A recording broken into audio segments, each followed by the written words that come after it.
4월에 코스피가 한 달 만에 32%가 올랐습니다. 근데 외국인은요, 4월 22일 기점으로 갑작스럽게 팔기 시작을 했어요. 같은 달 한국의 개인 투자자들은 16조 원이 넘는 돈을 던졌습니다. 그리고 이번에 미국 연준에서는요, 거의 80년 만에 처음 보는 일이 역사적으로 벌어졌어요. 다소 위기 신호들이 포착되고 있는 이런 상황에서 정말로 이번 달에 지난달에 번 돈을 전부 토해내는 일들이 벌어질 수 있을까요? 오늘은 이 질문에 대한 정답을 데이터, 이 숫자로서 찾아보고 말씀드리려고 합니다. 먼저 결론부터 말씀을 드리자면요. 지금 시장에 과거에 단 한 번도 일어난 적이 없었던 두 가지 사건이 동시에 작동하고 있습니다. 먼저 첫 번째, 유가가 100달러를 돌파했는데 이게 장기화되고 있죠. 또 두 번째, 미국 연준 내부에서 균열이 일어나고 있습니다.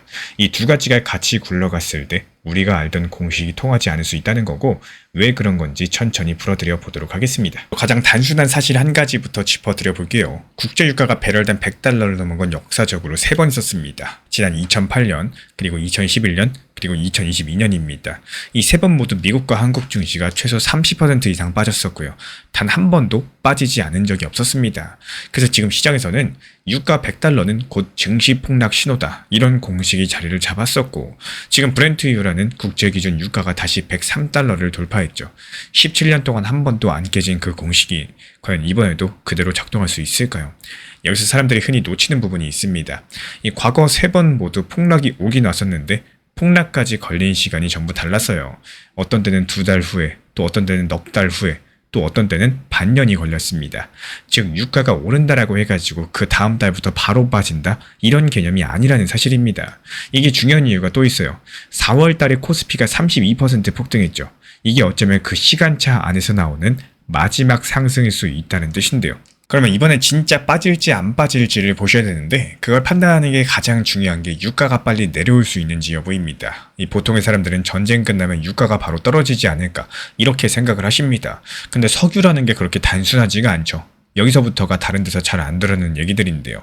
석유는 기본적으로 땅 깊은 곳, 그러니까 큰 바위층 안에 모여 있습니다. 우리는 그걸 펌프로 끌어올리고요. 근데 이 펌프를 한번 멈춘다. 그럼 어떻게 될까요? 단순하게 다시 켜면 되지, 이런 스위치 온 오프 수준의 문제가 아니라는 겁니다.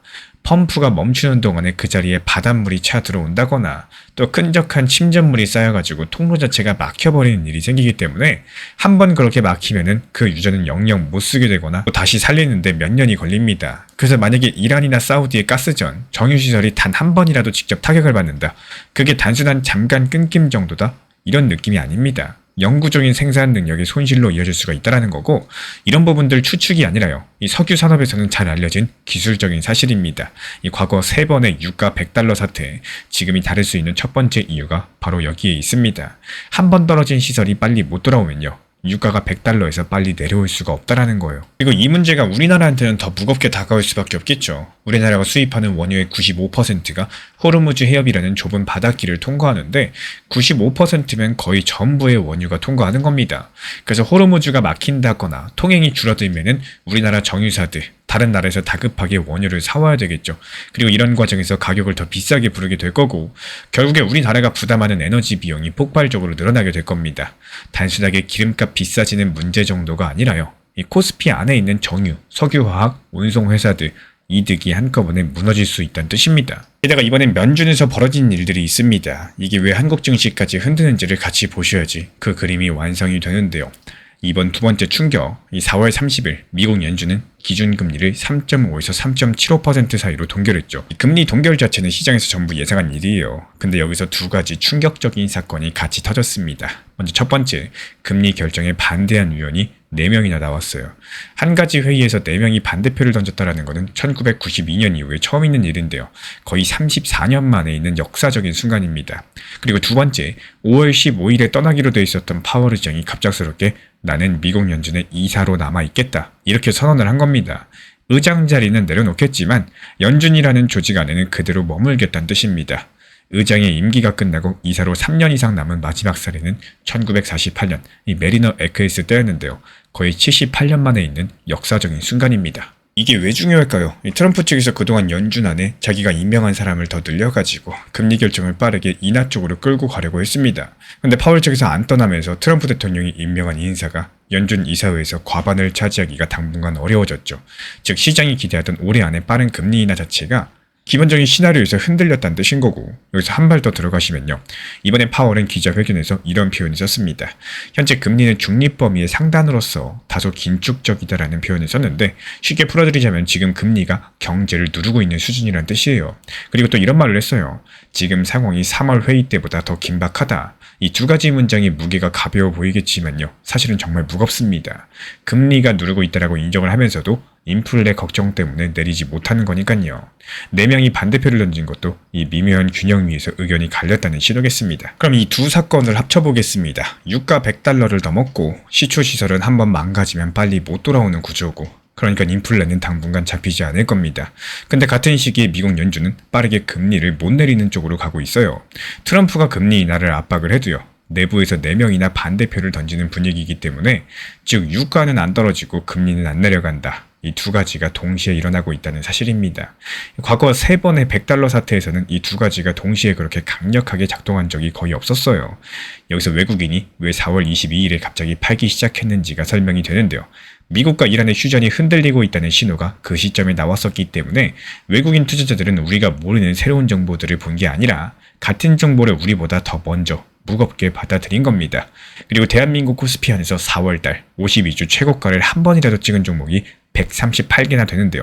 3월보다 거의 50% 늘어난 숫자고, 이건 시장이 너무 많이 올라서 피로가 쌓였다. 이런 신호로서 자주 쓰이는 지표입니다. 그러면 5월에는 무슨 일이 일어날 가능성이 가장 높을까요? 지금까지 공개된 자료만 보면은 어떤 흐름이 가장 자연스러운지 한 가지만 짚어드려 보겠습니다. 가장 가능성이 높은 흐름은 바로 이겁니다. 코스피랑 미국 증시가 5월달 초중반에 한번 흔들리는 구간이 올 가능성이 높겠고, 다만 과거처럼 한 방에 30% 빠지는 식이 아니라요. 섹터별로 갈라지는 흐름들이 될 수가 있다는 겁니다. 왜 그렇게 보고 있느냐? 미국의 빅테크 회사들이 인공지능 투자에 쏟아붓는 돈들, 그러니까 설비 투자 금액이 1년 전 대비했을 때 49에서 56%씩 늘어나고 있습니다. 이게 미국 증시의 기술주 쪽을 받쳐주는 강력한 힘이 될 텐데요. 그래서 미국의 기술주는 흔들려도 비교적 빨리 회복할 가능성이 있습니다. 그리고 한국의 반도체도 미국 빅테크 투자랑 연결되어 있기 때문에 비슷한 흐름이 나올 수 있어요. 반면에 우리나라에서 가장 직접적인 충격을 받는 쪽은 정유, 석유화학, 운송, 그리고 환율에 민감한 소비재입니다. 호르무즈 해역 95% 의존이라는 구조 자체가 이쪽 섹터를 정조준하고 있는 상황인데요. 그래서 5월달에는 코스피가 단순하게 위로 가냐 아래로 가냐 이 싸움이 아니라 어느 업종은 살고 어느 업종은 무너지느냐 이 문제로 흘러갈 가능성이 가장 높아 보이고, Sell in May라는 옛 속설이 이번에는 모든 종목에 똑같이 적용되는 게 아니라요. 일부 섹터에서만 강력하게 작동하는 형태로 나타날 수 있다는 뜻이겠습니다. 물론 이건 가장 가능성이 높아 보이는 흐름일 뿐이고요. 예를 들어서 호르무즈 상황이 갑자기 풀려가지고 유가가 빠르게 내려온다거나 그러면 다른 그림이 나올 수도 있겠죠. 그래서 여기까지는 확인된 데이터로서 그릴 수 있는 그림이겠고, 그 이상은 누구도 정확히 알 수 없습니다. 그래서 오늘 핵심들을 정리드려 보자면은, 유가 100달러는 17년 동안 항상 증시 폭락을 불러왔다는 역사적인 진실이 있고요. 이번에도 그 압력 여전히 살아 있습니다. 하지만 미국 연준 내부의 균열이랑 빅테크 투자라는 두 가지 변수가 그 충격의 모양새를 바꿔주고 있어요. 그래서 이번 5월달은요. 전부 다 같이 내려가는 시장이라기보다는 업종별로 운명이 갈라지는 시장이 될 가능성이 가장 높아 보입니다. 마지막으로 한 가지만 묻고 끝내겠습니다. 그렇다면 우리 구독자분들께서 이번 5월달 어느 섹터를 들고 가야지 가장 안전할 수 있을까요? 그 정답은 다음 영상에서 데이터로서 풀어드려 보도록 하겠습니다.